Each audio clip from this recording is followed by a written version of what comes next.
أعوذ بالله من الشيطان الرجيم.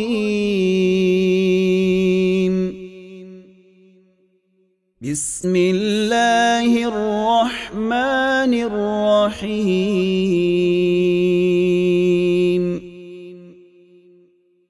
يا أيها المزمل قم الليل إلا قليلا نصفه أو انقص منه قليلا أو زد عليه ورتل القرآن ترتيلا إنا سنلقي عليك قولا ثقيلا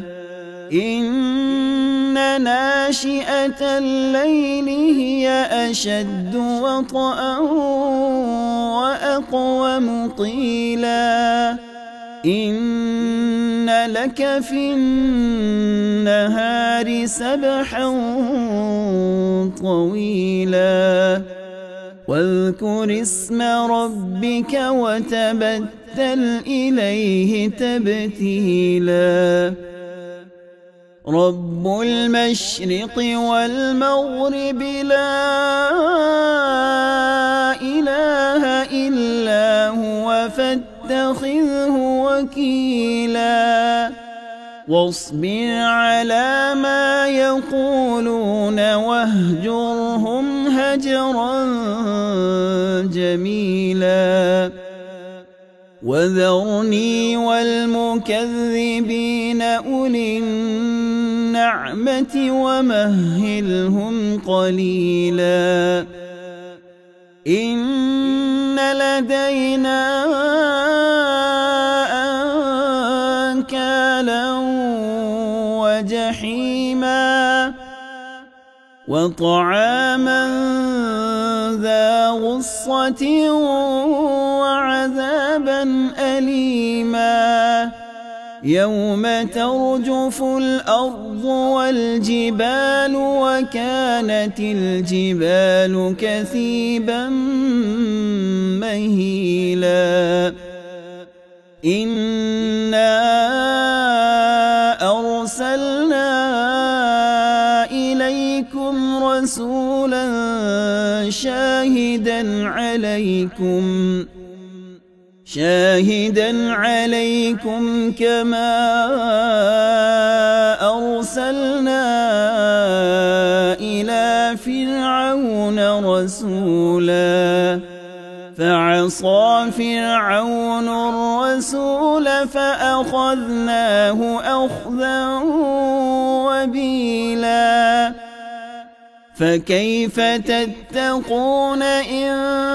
كفرتم يوما يجعل الولدان شيبا السماء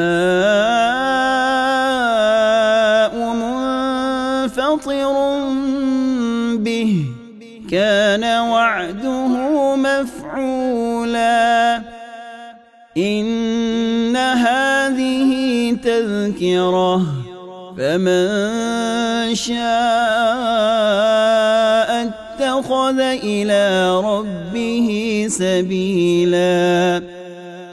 إن ربك يعلم أنك تقوم أدنى من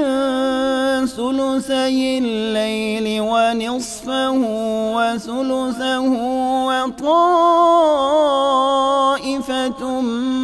من الذين معك والله يقدر الليل والنهار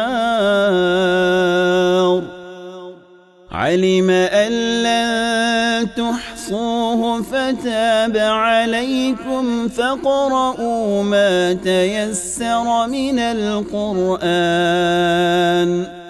علم أن سيكون منكم مرضى وآخرون يضربون يضربون في الأرض يبتغون من فضل الله وآخرون يقاتلون